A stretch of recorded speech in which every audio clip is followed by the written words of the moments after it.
Bonjour les amis, aujourd'hui nous allons parler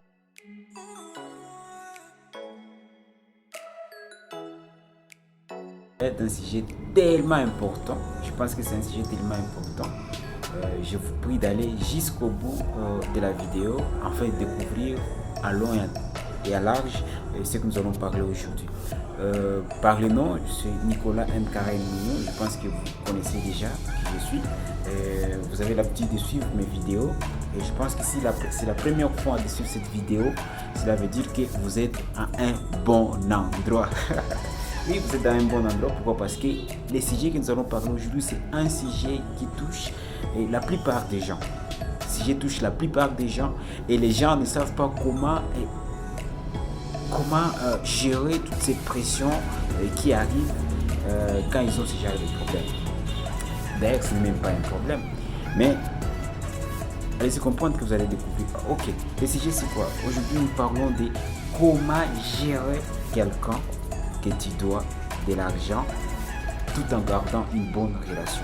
Comment gérer quelqu'un que tu dois de l'argent tout en gardant une bonne relation. La plupart des gens ne savent pas gérer les gens qu'ils doivent.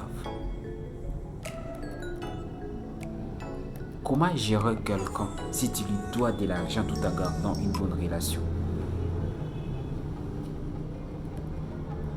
C'est très important de savoir comment tu dois gérer la personne que tu dois de l'argent tout en gardant une bonne relation. C'est pas parce que quelqu'un, quand tu lui dois de l'argent, après vous devez vous séparer avec la personne. Non, c'est pas important. Vous devez avoir des astuces pour savoir garder des bonnes relations même quand tu dois à quelqu'un de l'argent. Et c'est très important de les savoir. Pourquoi? Parce que même l'autre jour, tu viendras toujours lui demander qu'il te prête encore de l'argent. Devons-nous vraiment à quelqu'un de l'argent? Est-ce que tu dois à quelqu'un de l'argent? Ou quelqu'un tu dois de l'argent? C'est une question que nous devons nous poser. Est-ce que nous devons à quelqu'un de l'argent ou est-ce que quelqu'un nous doit de l'argent? Je pense qu'il n'y a pas de honte par rapport à ça. Pourquoi? Parce que la plupart des gens nous doivent et nous aussi nous les devons de l'argent. Il n'y a pas de honte à cela. Même la RDC, les pays les plus riches du monde, les pays parmi les plus riches du monde, doivent aussi de l'argent. Donc il n'y a pas de honte par rapport à ça. Parce que même la RDC, les pays les plus riches du monde, doivent de l'argent. Parce que selon l'Afrique Intelligence, dans un article publié le 22-23, il y a eu une explosion de la dette publique sous la présidence Tshisekedi. Un doublement des dettes publiques congolaises passé de 5,6 à 10 milliards de dollars. Pour dire que parfois nous devons être les débiteurs, ou soit parfois nous pouvons être les débiteurs et parfois les créanciers. Il n'y a aucun mal. Mais notre inquiétude est posée sur comment alors nous parvenons à gérer une personne que nous devons de l'argent sans briser la relation avec celle-ci. C'est pourquoi dans cette présente vidéo, nous donnerons quelques astuces pour savoir comment nous pouvons parvenir à gérer quelqu'un que nous devons de l'argent sans briser la relation. C'est très important. D'abord, ce qui se passe. Ce qui se passe, c'est quoi? Au début, tout commence par de belles paroles, de gentillesse, des paroles de pitié et parfois même des manipulations mentales. Lorsque nous avons besoin d'avoir un crédit, par surprise, en obtenant ce dont nous avions besoin, la plupart de nous finissent par perdre la tête, devenir très méchants, rares. Dès que le temps convenu pour payer arrive, d'autres parviennent à bien gérer pendant un moment donné, mais lorsque les créanciers en ont marre, ils finissent par briser la glace pour disparaître pour toujours. l'imprudence. Pourquoi il disparaît? C'est à cause de l'imprudence. Parlons un peu de l'imprudence. Bien évident, nous commettons souvent l'imprudence quand nous demandons aux gens de l'argent. Parlons un peu des affaires. Lorsque nous entrons dans le monde des affaires, il y a toujours des surprises qui arrivent et nous devons être prêts à savoir gérer et vivre avec, tout en étant prudents lorsque nous demandons des crédits. Voici quelques de ces imprudences que nous commettons quand nous demandons de l'argent à quelqu'un. Il arrive des fois où nous prêtons de l'argent aux gens sans savoir même comment nous allons rembourser cet argent. En ayant juste la foi et la croyance, j'ai la foi que j'aurai de l'argent. Je crois vraiment en avoir. La foi ou croyance ne suffit pas. Il faut un peu de certitude. C'est très important d'avoir la certitude quand nous nous prêtons de l'argent. Quand nous demandons de l'argent à quelqu'un, il faut avoir la certitude. La croyance ne suffit pas. Il y a aussi d'autres imprudences que nous faisons. Il arrive des fois où nous nous prêtons de l'argent aux gens en sachant comment nous allons trouver cet argent, parce que nous attendons qu'une autre personne nous paye pour rembourser. Si nous attendons une autre personne, il est important d'avoir plusieurs expériences positives ou témoignages dans le passé dans les domaines d'argent avec cette dernière. Pourquoi? Parce que si tu n'as pas une expérience positive avec la personne et que tu lui fais tout simplement confiance, allez-y comprendre avec moi que les gens ne sont pas parfaits. Les gens ne sont pas parfaits. Même quand, parce que tu attends lui, il va te tromper. Il peut te tromper. Il faut avoir une expérience. L'expérience va t'aider à savoir est-ce que tu peux vraiment donner ta confiance à cette personne. C'est très important parce que l'expérience, l'histoire que vous avez déjà conçue avec la personne va t'aider à savoir si tu peux lui prêter de l'argent ou pas. C'est très important de le savoir comme ça. Parce qu'il arrive des fois que nous prêtons de l'argent parce que nous allons payer lorsque nous ferons une vente dans notre business. Par contre, en partant vendre, nous n'avons jamais une garantie qu'il y aura des acheteurs potentiels parce que nous n'avons aucun rendez-vous avec les personnes au marché. Et même s'il y en avait, les gens changent facilement. Seul Dieu ne change pas. Seul Dieu ne change pas.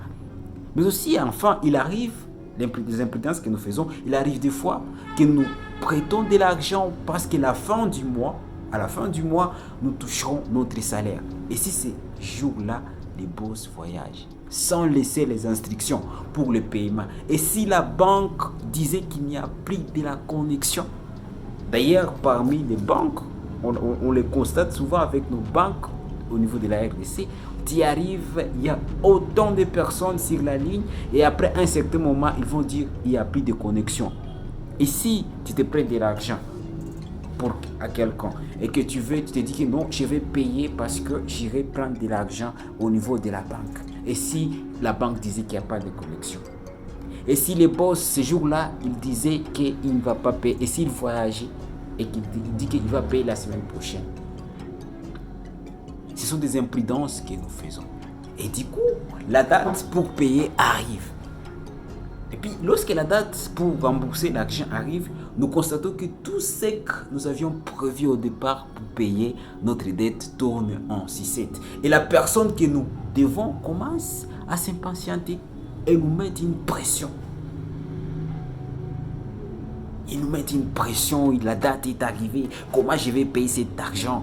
La personne nous met une pression, nous dit, vous devez payer, tu dois payer mon argent. Et qu'est-ce que nous faisons quand la date arrive et que nous n'avons pas encore trouvé cet argent?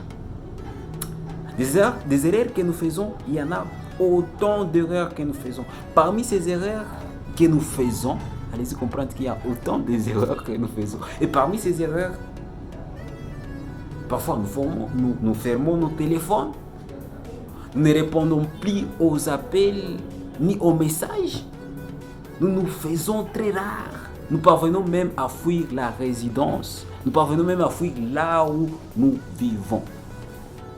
Là où nous vivons. On fuit même là où nous étions. Mais que devons-nous faire? Qu'est-ce que nous devions faire? Est-ce que nous devons fermer nos téléphones? Est-ce que nous devons fuir? Est-ce que nous devons être rares, fuir même là où nous vivons, notre résidence? Que devons-nous faire à ce stade lorsque la date arrive et que nous n'avons pas encore trouvé l'argent? Le plus important, c'est de dire la vérité. Il faut dire la vérité. Pour dire vrai, nous ne devons pas commettre ce genre d'erreur au départ parce que les gens sont compréhensibles. Si nous les disons honnêtement, c'est qui nous bloque. Leur dire la vraie cause qui fait à ce que nous ne parvenons pas à rembourser autant convenu, ça sera très important. C'est la vérité libère. Nous devons toujours dire la vérité. Deuxième point, c'est quoi? Nous devons développer une forte communication. C'est très important de développer une forte communication. Pourquoi? Parce que plus nous restons en contact avec la personne que nous devons de l'argent et que nous lui parlons de chaque évolution de tout ce qui bloque, plus la personne se sent en sécurité, plus la personne se sent que nous nous soucions d'elle et qu'il lui paye, ça nous préoccupe davantage. Dire à l'autre ce qu'on pense, c'est le début de fonder une relation d'intimité avec la personne que nous devons. Nous devons toujours dire la vérité. Nous devons toujours développer une forte relation avec la personne. À part ça, nous devons chercher à gagner du temps. Dire la vérité et développer une forte communication, cela nous aide à gagner plus de temps pour que la situation ne dégénère pas avant le temps.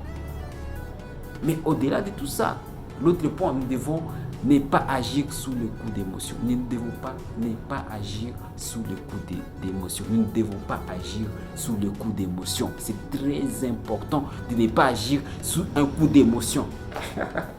On continue. Lorsque nous devons à une personne, nous devons contrôler tout ce que nous parlons et lui écrivons pour éviter d'agir sous le coup d'émotion. Mais cela est valable aux deux côtés.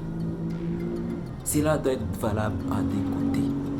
Parce que même lorsque une personne nous doit, nous devons inviter d'agir sous l'émotion, l'appeler et commencer à lui dire que c'est un escroc, que nous imaginons pas nous faire ce genre de coups, etc. C'est tellement douloureux lorsqu'une personne constate que nous ne lui faisons pas confiance. C'est tellement douloureux. Quand les gens constatent que nous ne faisons pas confiance, nous devons garder toujours le sang-froid. Ça, c'est notre point. Nous devons garder le sang-froid. Nous devons garder notre sang-froid et chez les débiteurs et chez les créanciers, cette bonne possession de nous-mêmes, parce que personne ne trouve le plaisir lorsqu'il fait du mal. Il y a toujours des moments qui arrivent et parfois on ne sait pas les contrôler.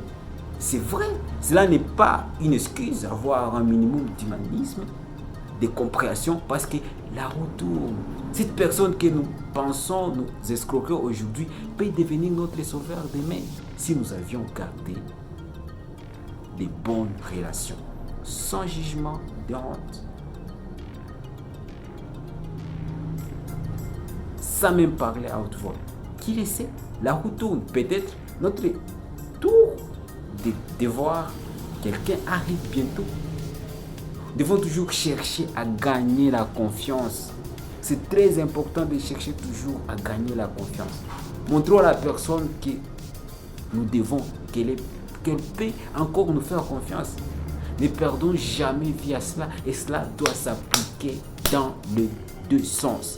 Montrez-lui aussi que nous, les débiteurs, nous les créanciers, faisons toujours confiance, même si c'est faux et qu'il finira par payer. Parce que lorsque nous perdons confiance à quelqu'un et qu'il constate que nous n'avons plus confiance à lui, il devient m'en-foutisme.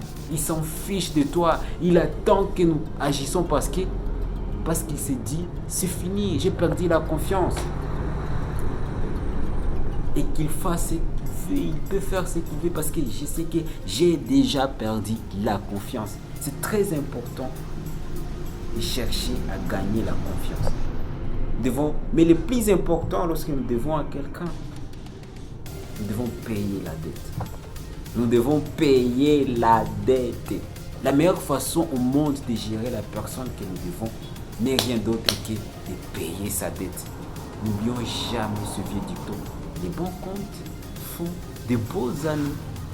Les bons comptes font des beaux amis. Et c'est très important de le savoir. Les bons comptes font de bons amis. Il faut retenir ça dans vos têtes.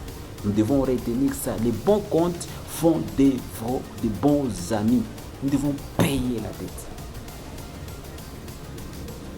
Bref, c'est vrai, ce n'est pas vraiment facile, mais lorsque nous devons une personne, il est important de nous rassurer de rester en communication permanente avec la personne jusqu'à ce que nous trouvons l'argent à nous payer. Cela aide à gagner du temps pour que la personne que nous devons ne puisse pas agir sous le coup de l'émotion. Cela aide à apaiser l'esprit, la tension des créanciers. N'oublions jamais ceci. La personne que nous devons peut finir même à nous laisser cet argent si nous lui disons la vérité.